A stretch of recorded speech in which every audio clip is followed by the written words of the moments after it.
है truth of life जीवन का सत्य में एस्ट्रो विनीता के साथ। फिर उपस्थित हुए आपके सामने एक नए विषय के साथ जो कि बहुत महत्वपूर्ण है, जिसके बारे में बहुत ही कम लोगों को जानकारी होती है। नवरात्रे प्रत्येक वर्ष में 2 बार आते हैं। लोग बहुत ही हर्षोल्लास से मनाते हैं, माँ दुर्गा की पूजा करते हैं, माँ दुर्गा की आराधना करते हैं और अपने जीवन में सुख समृद्धि की कामना करते हैं उनसे। तो आज हम ऐसे ही आपसे बात करने जा रहे हैं गुप्त नवरात्रों के बारे में, जिसके बारे में देखिए गुप्त से हमारा मतलब क्या है? गोपनीय, जिसके बारे में नॉर्मली लोगों को जानकारी नहीं होती, ऐसे नवरात्रों के बारे में हम बात करने जा रहे हैं। साल में 2 बार आने वाले नवरात्रे सभी को पता है। चैत्र में नवरात्रे आते हैं जो कि अप्रैल महीने में आते हैं। फिर शारदीय नवरात्रे आते हैं जो कि अक्टूबर के महीने में आते हैं, उसके आसपास आते हैं। पर गुप्त नवरात्रि भी साल में 2 बार आते हैं, जो माँ दुर्गा की अनंत शक्ति और ऊर्जा का एक ऐसा पर्व है जिसका इंतजार उसके सभी भक्त, सभी साधक, सभी तांत्रिक करते हैं। क्योंकि गुप्त नवरात्रि एक ऐसा समय होता है जिस समय बहुत सी विशेष सिद्धियां की जाती हैं, तांत्रिक सिद्धियां साध लेते हैं। माँ दुर्गा की विशेष रूप से पूजा की जाती है। माँ दुर्गा के 9 स्वरूपों के साथ साथ उनकी 10 महाविधाओं की भी पूजा की जाती है। अब ये नवरात्रि, गुप्त नवरात्रि साल में आते कब हैं? गुप्त नवरात्रि साल में 2 बार आते हैं। कुल मिला के नवरात्रि साल में 4 बार आते हैं। जैसे कि मैंने अभी आपको बताया, चैत्र नवरात्रि जब हमारा नया वर्ष प्रारंभ होता है, और शारदीय नवरात्रि और गुप्त नवरात्रि जो आते हैं माघ माह में शुक्ल पक्ष में, माघ माह में शुक्ल पक्ष में, जो कि जनवरी में होता है। एक बार जनवरी में आते हैं और एक बार आषाढ़ शुक्ल पक्ष में गुप्त नवरात्रि प्रारंभ होते हैं, जो कि अब जुलाई के महीने में है। और इस बार गुप्त नवरात्रों का जो प्रारंभ है वो 11 तारीख से होने जा रहा है। नवरात्रों में माँ की 9 शक्तियां और 10 महाविधाओं के अद्भुत समुद्र में हर भक्त, हर साधक, हर तांत्रिक एक डुबकी लगाना चाहता है, सब कुछ माँ को अपना अर्पण करना चाहता है। फिर माँ तो माँ ठहरी। जब हम बहुत श्रद्धा से, बहुत मन से माँ की पूजा करते हैं तो माँ भी अपने किसी बच्चे को दुखी नहीं रहने देती, उसके जीवन में चल रही सभी समस्याओं का समाधान करती हैं, उनके जीवन में खुशियां लाती हैं, सुख लाती हैं, समृद्धि लाती हैं। देखिए, जब भी नवरात्रों का समय आता है, आप मान के चलिए कि ऋतु परिवर्तन का समय होता है। जब जनवरी में नवरात्रे आते हैं, जैसे कि मैंने आपको बताया कि गुप्त नवरात्रे आते हैं, माघ शुक्ल पक्ष से शुरू होते हैं, तब सर्दियां जाने की शुरुआत होने वाली होती है। जब अप्रैल में नवरात्रे आते हैं तो गर्मियों का प्रारंभ होने वाला होता है। जब जुलाई में नवरात्रे आते हैं तो बरसातों का प्रारंभ होने वाला होता है।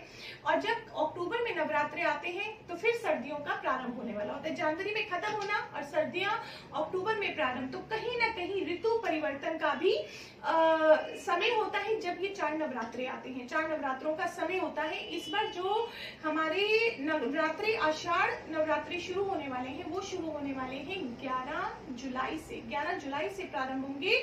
और विशेष बात यह है इन नवरात्रों की कि इस बार ये नवरात्रे रविवार से स्टार्ट हो रही है, रविवार से इनका आरंभ हो रहा है और उस दिन रवि पुष्य योग पड़ रहा है, जो कि एक बहुत ही शुभ संयोग है। घट स्थापना का समय आप सभी लोग नोट कर सकते हैं। इसमें जो घट स्थापना का समय रहेगा वो रहेगा 11 तारीख रविवार को सुबह 5:52 5:52 AM से लेके 7:47 तक रहेगा। और जो लोग इस मुहूर्त में घट की स्थापना ना कर पाए, वो अभिजीत मुहूर्त में घट की स्थापना कर सकते हैं, जो कि दोपहर में 12:05 से प्रारंभ होगा और 12:59 तक रहेगा। 11 जुलाई का जो पहला आपका गुप्त नवरात्रा रहेगा, उस दिन आप माँ शैलपुत्री की पूजा करेंगी। 12 तारीख को माँ ब्रह्मचारिणी की, 13 तारीख को माँ चंद्रघंटा की, 14 तारीख को माँ कुष्मांडा, 15 तारीख को माँ स्कंद माता, 16 तारीख को माँ कात्यायनी की भी पूजा करेंगी और माँ कालरात्रि की भी, क्योंकि षष्ठी तिथि में सप्तमी तिथि भी साथ में ही है।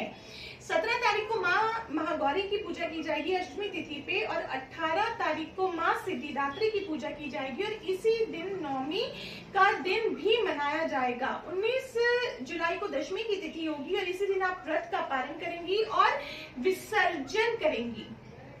अभी हमने आपसे बात करी 9 माँ के 9 स्वरूपों की। गुप्त नवरात्रि में माँ की 10 विधाओं की भी पूजा की जाती है, जिसमें है माँ कालिका। माना जाता है बाकी जो 9 है वो भी माँ कालिका का सौम्य या रौद्र रूप ही है। माँ कालिका की पूजा की जाती है, माँ तारा देवी की पूजा की जाती है, माँ त्रिपुर सुंदरी की पूजा की जाती है, माँ भुवनेश्वरी देवी, माँ चित्रमस्ता, माँ त्रिपुर भैरवी, माँ बगलामुखी, माँ कलमा देवी, माँ धूम्रवती और माँ मातंगी। इन सभी विधाओं की जो पूजा है वो गुप्त नवरात्रि में की जाती है।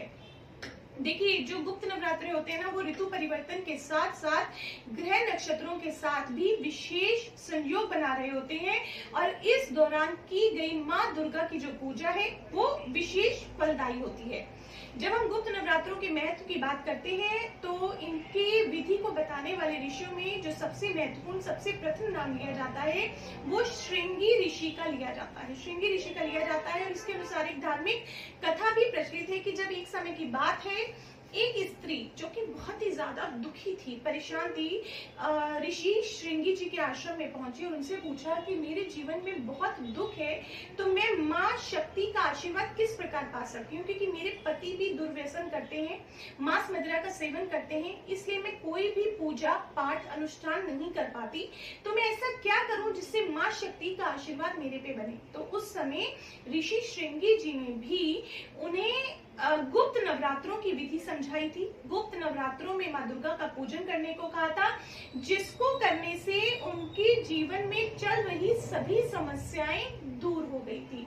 तो इसी प्रकार जिस प्रकार उनकी समस्याएं दूर हुई, जो बहुत ही ज्यादा परेशान थी, ऋषि श्रृंगी तक पहुंची जो महिला, उसी प्रकार ईश्वर से प्रार्थना करते हैं कि जो भी लोग गुप्त नवरात्रों में माँ दुर्गा का आह्वान करते हैं, माँ काली का आह्वान करते हैं, उनके जीवन में चल रही सभी परेशानियां खत्म हो जाएं, सभी दिक्कतें खत्म हो जाए, रिद्धि आए उनके घर में, सिद्धि आए, धन में किसी प्रकार की कमी ना हो, और जो भी हम लोग तंत्र मंत्र या सिद्धियां करते हैं वो लोगों के फायदे के लिए हो, लोगों के बेनिफिट के लिए हो, उनमें किसी भी प्रकार का ऐसा कुछ ना हो जिसमें हमारे मन में किसी के प्रति बदले की भावना हो या किसी का नुकसान करने की भावना हो।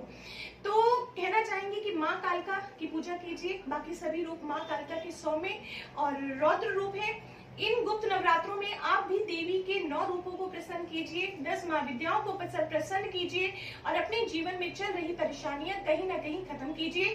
घट स्थापना का आपको मुहूर्त बताया गया है। घट स्थापना का जो मुहूर्त रहेगा वो रहेगा रविवार के दिन 11 जुलाई को सुबह 5:52 से लेके 7:47 तक, और अभिजीत मुहूर्त रहेगा 12:05 दोपहर से लेके 12:59 तक। आज हमने बात करी गुप्त नवरात्रों के बारे में। फिर एक बार दोबारा से हाजिर होंगे किसी नई जानकारी के साथ। आज के लिए बस इतना ही। YouTube चैनल से हमारे जुड़े रहिए। इस चैनल को लाइक करिए, शेयर कीजिए, सब्सक्राइब कीजिए। लाइव से जुड़ सकते हैं Monday to Friday. Every day हम लोग लाइव आ रहे हैं शाम को 6 बजे, जहां आप अपनी समस्याओं का समाधान भी कर सकते हैं। नमस्कार, जय माता दी।